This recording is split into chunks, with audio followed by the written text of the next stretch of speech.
देश का सवाल है 100%. है ना, बच्चों पे नहीं छोड़ सकते. Yeah. So please show up and please do 100%. more. What was Salman's profession in the film? He does the gym and then he's their brother. 1 hour 40 minutes of just blood, gore, violence and a sense of self-aware campiness. मेरा तो बुढ़ापा आ गया अनमोल. 20 साल हो गए यही देख रही हूँ. Hey everyone, this is The Late Take. I'm Anupama Chopra. I'm Anmol Jamwal. And we're going to talk about films, shows, everything we haven't talked about in a while. Yeah, we haven't. And we were waiting for the big release. So we're here now. To talk about Kisi ka bhai, Kisi ki jaan. Yeah. I'm very impressed that I can just say it like that, because for a long time I was just doing Kisi ka, Kisi ki, Kisi, Yeah. you know, all of You that. got that, you got that. I got that. I got that down. But did you get जब किसी okay, I'll leave it. जब किसी non-violent okay, let it be. No, so the bit about there needs to be a violent man behind a non-violent man army to protect him from the violent man. Correct. It is essentially the theme of the film. It is. And it was a head scrambler for sure. But my favorite was what I started my review with, which was when he's hitting his head against that guy in the end. And folks, spoiler alert, Salman wins. Yay! So he's banging this man with his own head, and he says, तुम्हें बड़ा शौक है ना, क्या कहते हैं, brainstorming. My favorite was when Vijender Singh's doing his first onslaught of like violence in that Basti. Yes. Which had a PVR icon, by the way. It did. Clever placement. And he tells one of the goons, तुम्हारा boss कमीना है पर racist नहीं है, and it pans to the black man right next to him. So was that then, Anmol, a racist joke about not being racist? You spoke about the meta nature of it and whether you're reading too much into it. I think we are reading too much into it, because I thought, when you were speaking about the expressions when Pooja Hegde is speaking, like तुम जब गुस्से होते हो तो कैसे, और जब खुश होते हो, and I felt like that was just an attempt at comedy. And it was else. Not meta. It wasn't. This whole conversation about the fact that he actually has like very limited range of expressions. I don't think he was making a joke on himself, for sure. No, he wasn't. Yeah. So I saw Veeram, which I hadn't seen before, but I saw it, to sort of, because I've decided that I need to see originals. And then I struggle with not making it all about comparison, but at least to see how much they've adapted, right? And was not a great film. The source material itself is very crude, it's very crass, very loud, but I felt like Ajit still managed it, because he has such a sort of a style where he's not, where you can't really see that he's working hard at it. Mm-hmm. It's a very casual, throwaway sort of cool. He is extremely comfortable in that genre, which is, say, the commercial mass genre that we talk about. Even Ajit Kumar fans will tell you that the screenplay itself is pretty average. It's forgettable if you look at his filmography. But for me, Veeram's takeaway, at least the silver lining for me, was that I did care about the relationship with the siblings. I did too. I couldn't care less about whatever was happening in Kisi Ka Bhai. With more ishq and love. And especially, it boggles my mind on the screenplay of placing that emotional moment between them in probably the third scene of the film. And we have literally no context to their personalities or this dynamic. And then you have Is this the scene, Anmol, where you're talking about where they discover the secret? They run in slow motion. Towards the brother. Who, by the way, says nothing and doesn't even ask, why are you crying? But they just all hug it out and just keep crying. And, for me to even think about, okay, let's look at the positives of whatever we could find. And this notion that the audience will be emotionally invested in this moment, it kind of like, it was such a head scratcher for me. Yeah, that's actually, Anmol, the perfect way to describe this film. It is a head scratcher, because again, and I will say this till the day I die, we are not against mainstream, big, commercial, mass films. There is none of us go in there saying, oh, this is going to be rubbish. I am always excited. As we said before, we were there hooting and clapping when Salman descended in Pathan. So this is not in any way some intrinsic issue that critics have. It's not a tonal issue at all. And like we've seen the Dabangg, I've loved Dabangg. I've loved even movies like Wanted, I thoroughly enjoyed. And at least there were like moments, say if I do look at Wanted, my biggest sort of wish for Kisi Ka Bhai was that at least the antagonist might be something exciting. Like I remember Prakash Raj was hilarious in Wanted. And a veteran like Jagapathi Babu is given like such a mundane motivation as an antagonist. And I felt like what made it worse was then getting Vijender Singh in the end. And it turns out to be such a stoic performance by the end of it, where it's almost to the point like stoic is a good way to put it. Do I even care about him beating him up? Like I couldn't care. And I felt like the motley crew of supporting cast, and Abhimanyu Singh, as you rightly said, was handed over such throwaway lines. बेचारा वो कर क्या रहा था? मैं कहाँ फंस गया? That's what he kept on saying. And you know, like, okay, I was in it when the entry happened. He threw the jacket, he wore the jacket in midair and then is there. And then I quickly understood what where the movie was headed when he picked up that car, because uska OCD ka problem, you know, nahi ja raha, and he just places it on the side. I was like, okay, this is not what the director was saying in the interviews, where he's balancing the act of the star power and the storyline. It's just, let's celebrate the man. It's fan service. It's just let's celebrate the man, and I'm down with that too. But let's do it in a way that's inventive. Let's do it in a way that's fun. Let's do it in a way that's at least, you know, like the one moment which I was like, I felt like cheering on was when he finally looks at the guy and he says, "Bring it on." Yeah. I was like, yay, okay, we've got a great Salman Khan moment here. But before that, you have to go through such inane kind of conversations, scenarios, and you know, there was one amazing scene in Veeram where they actually, all these gundas attack in the night, and Ajit's character kind of protects the family without letting them know that there are all these men at night. So it's this very kind of cleverly done, very cleverly staged sequence where he's just, you know, he's just defeating people within like a whisker of them being discovered by the family. They didn't even do that. Yeah. It's like, look at the mayhem, I'm a rowdy, and then a speech about how rowdyism is bad for you, and then you go end up killing more people. That's right.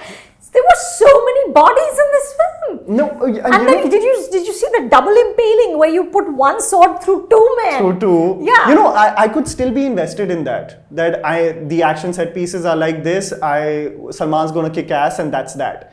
What I felt especially was that, say, the movies that we see of Vijay or Ajit Kumar, these movies do get lost in translation sometimes in celebrating the man, but it's never been a cringe-worthy experience for me. Correct. The first half, and especially the throwaway representation of hum South wale na, hum aise hote hain, hum South wale waise. And that banana leaf just killed it for me. That interval block. Welcome to India on a banana leaf. South India. Welcome to South India. Correct. Welcome to South India on a banana leaf. You know what also sort of was very dispiriting for me was the Bhagyashree cameo. Spoiler alert. Because they're also kind of trying to get you nostalgic. And okay, it's very clever. Right? That it's very clever that, oh, he had this affair with this woman named Bhagya, who of course is Bhagyashree, who then you cut to Maine Pyar Kiya, right? But what it did is completely underline the absolute sexism of the industry, where this woman is on stage now with her grown-up son, who's also an actor. So Abhimanyu the son is in the film, her real life husband is in the film. Meanwhile, the hero, the man she started with, is running around with Pooja Hegde. So that is, I guess, the layers of, you know, what that scene represents in terms of, if you look at it from a broader perspective of how the industry is. For me, just watching the movie, I found it like quirky and fun and sweet and stuff. but I'll tell you, even if you see Veeram and you see Ajit Kumar and Tamanna's romantic Yeah, angle, yeah, yeah. it's as cringy. It's fully as cringe. this. It's absolutely cringe. So the age difference is just cringe. And I feel like the concept of Salman almost getting younger and younger as the minutes pass by. I wonder why the decision of the long hair was there in the first place. Fahad Samji has said that there was a reason, and there was a dialogue in the film about mannat li hai kyunki koi bimar tha. Oh yes, did you get it? Yes. What was the mannat? I didn't understand. It was about one of the brothers falling sick. Right. And until he gets better, then he won't cut it, and then he. But then none of them looked sick. They all look fine. Yeah. So why did he have long hair, which then got cut? What was Salman's profession in the film? He does the gym, and then he's their brother, right? Or he's the Basti protector. He's the Basti protector. Right, yeah. He's the Bhai Jaan, who has no name and no religion, and great, amazing messaging to be putting out there, but just please work harder. But and the movie has 9 songs. Yeah. Okay? I think so. Probably more than that. I could not, I just get into the choreographer mind. I just could not get over the lunges? The lunges, the smooth criminal happening, and the end credits song, which was, I feel, the icing on the cake, where you learnt all the nursery rhymes and where the nursery rhymes were redone for posterity. So what do we take away from this? Do we take away that the fact that it's had a massive weekend, that again, then this is what people want to see, and will we see more of the same? You and I are just going to sit here and fret? And we'll be the pretentious folk who'll be like, look at these guys, What I feel is people don't... But I'm saying that I don't think people want to see this. Even fans I saw were speaking their heart out about, we love when there is a marriage of commerce and content. Absolutely. And he has proven it in the last 5 years with Bajrangi, Sultan, with Tiger Zinda Hai as well. And I feel like it's the least one should expect for someone who is so loved. Yeah. If someone is so loved with such mediocre content, I feel like... If he just worked a little harder. I wanted to mention this to you. I spoke to you about this on our late take in 2021 after Radhe, when I had spoken to you, when I had quoted Raja Sen's tweet about Salman, where he had said that once a decade, when Salman shows up in something relatively solid, it feels so good. Screen presence, moves, charm, cheekiness, the occasional acting muscle being flexed. He delivers like only he can, but he picks movies as if he's allergic to talent. It is, the last line must be rather harsh, but it is so lovely when there is that marriage and the magic that you see. And I feel like Kabir Khan and Ali Abbas Zafar really did extract that. Yeah, but it's so rare now. It is so rare. And I hope we've got another Tiger film to look forward to. Who knows? And I hope, because genuinely we are all there. And as him and Shah Rukh established at the end of Pathan, Desh ka sawal hai.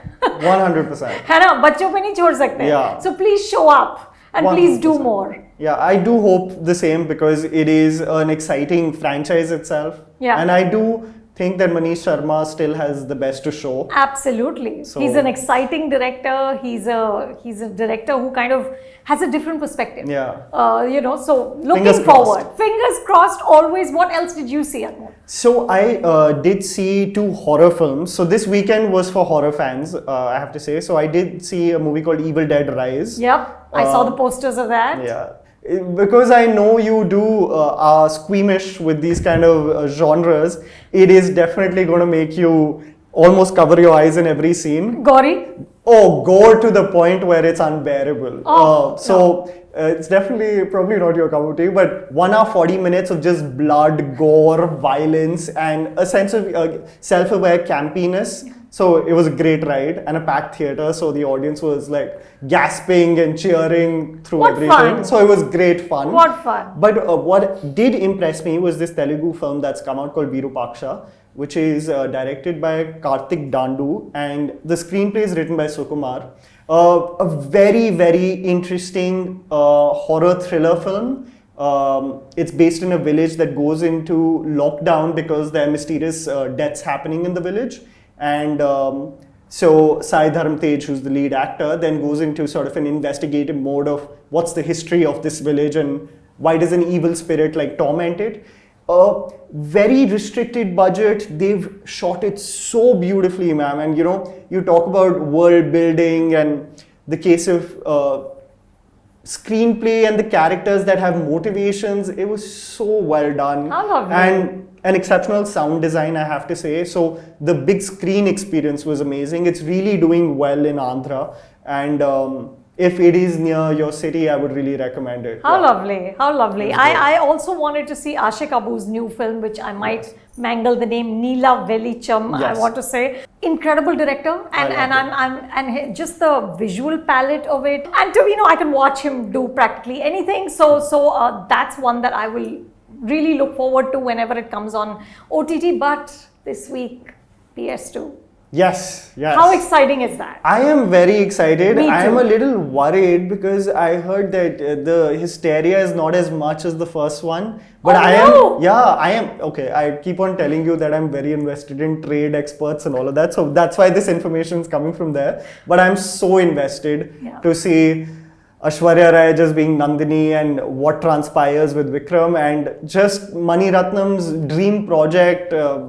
And just look at the scale, look at the ambition, The look at detail. the craft, the detailing. Yeah. Oh my God, the detailing of that first film, how beautiful it was to look at, and like what an incredible star team. So invested in the project. You can see everyone's given their heart and soul to it.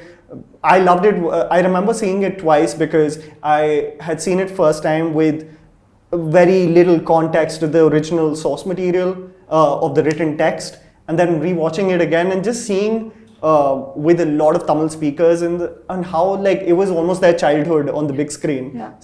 It is lovely. You know, for me too, Anmol, the first time I saw it, I saw the Hindi dub. Yes. And honestly, it was very hard for me to just follow, even though I had done the homework and I had read up on who Aditya Karikalan is, who Vandya Devan is, but it was a very slow burn. I got completely immersed into it by like the second half, by the, that interval point where Nandini's motivations there. Right? Nandini's motivation, and when he talks about his own love story and why he is the way he is. I mean, that was just beautifully staged, and so his performance is just fantastic. It didn't like kind of hit me in the way I thought it would. And then I went back when it came on Amazon Prime. I went back and saw it in Tamil with English subtitles, and for me that really did it. It's fantastic. I would recommend it to anyone. Me too. Not watch a Hindi dub of most of these movies. I don't know what it is that gets lost in translation, but something does. It does. It just doesn't feel right. It feels like a little like inauthentic almost. It does. You know? I feel like sometimes even the meanings of the lines sort of change with the language. I also wanted to, now that you said that you watched it online again, I want to talk about Jubilee as well briefly, because I did fall in love with that series. I loved it too. I had problems with some of the plotting. I felt like finally that phone tapping bit was just too all over the place, and it like everybody couldn't be tapping everyone else. When it gets into the espionage side of it, that's where it got a bit cheesy for me. It got a bit cheesy, exactly. And you know, Vikram Motwani and Atul Sabharwal, who's written it, are just fantastic artists. And I felt like they just got sloppy there. A little there. And I did feel like Sidhant Gupta and Wamiqa Gabbi, I feel like they deserve so much more. You know, it's crazy on... they just really pop out. They pop out, they stand out so much. And I definitely think Motwani is like one of the most versatile creators we have. And it was a lovely time. Look at the, Anmol, just the work in every frame. There's nothing he's taking for granted over 10 episodes. You know, every single frame is staged, and the lighting and costumes. It's just the costumes and it's just a thing of such beauty. And the many layers at which he's working. You know, the whole Prosenjit's character, Srikanth Roy. I mean, finally, he's a terrible man who does terrible things, but he's also such a champion of cinema. And, you know, when he says that, you know, there's a part where he talks about how there's no greatness in doing propaganda. You know, the greatness comes from sort of saying your piece and having and like taking cinema to the people and utilizing the power of cinema. I felt like he said such important things. I found there to be several references which are still valid right now, where especially when Sidhant is pitching his script to Aparshakti, and he's like, "Kahani mat sunao, meri entry kab ho rahi hai." You know, it's so accurate, and it's the same. Yeah, Nothing has changed. So sad. But look, I think the work that's happening on streaming gives us hope, gives us you know, sort of a little kind of inspiration, and sort of says, okay, next week will be better, right? Always looking at the glass half full. Always, always. And Salman will also come through in the next one. I hope so. I think Tiger 3 will be the one. Yeah. Which we will gather and rave about. So let's look at the comments, Anmol. Yeah. So this is Sohas Kariji. He says, I think it's time Salman works again with directors like Kabir Khan, Ali Abbas, directors who still have the creative liberty in making the film and not let Salman Khan's stardom run over the film. I think we are on the same page about it. I think most people are. Yeah. So is there a dream reunion that you would think? I would say Bhansali. Bhansali? Yeah. For me, what Sanjay Bhansali did with Salman Khan in those films Khamoshi and Hum Dil De Chuke it was just superb. Yeah, because I think steering away from the action genre would be such a good change. And he has such presence. Yeah. Anmol, you don't have a career for 30 years without many things in place. And he has it. You know, it's just like, just push yourself a little more. Push yourself. And let the director take the reins. Let the director just submit. See, because you're already submitting to your persona. That's bigger than anyone, right? So that, in any case, is hovering like a giant over the film. At least submit to the director. Yeah. And let him or her do what they want. Yeah. And who knows what will come. Hannah? I feel like when he does submit, magic does come. It does. I mean, the bar can't be that it's a better film than Radhe. Yeah. Come on. It can't. No, that can't be the bar. And Rajat Sharma has written for me, the humor in your reviews are always such a joy. I find it jarring how a product like this was even allowed to release. It's almost as if the creators threw stuff on the board and relied entirely on Salman's persona to pull off this movie out of the ditches. I agree. Yeah. By the end of it, it's Bhaijaan's might. Right? And I couldn't care less about the brothers helping out in the process, and Love Mo and Ishq. And their love interests. Oh my God. Who knows their names? Yeah, no, don't. No. But we live in hope, folks. And we will return to talk about the next slew of movies. Thank you for watching.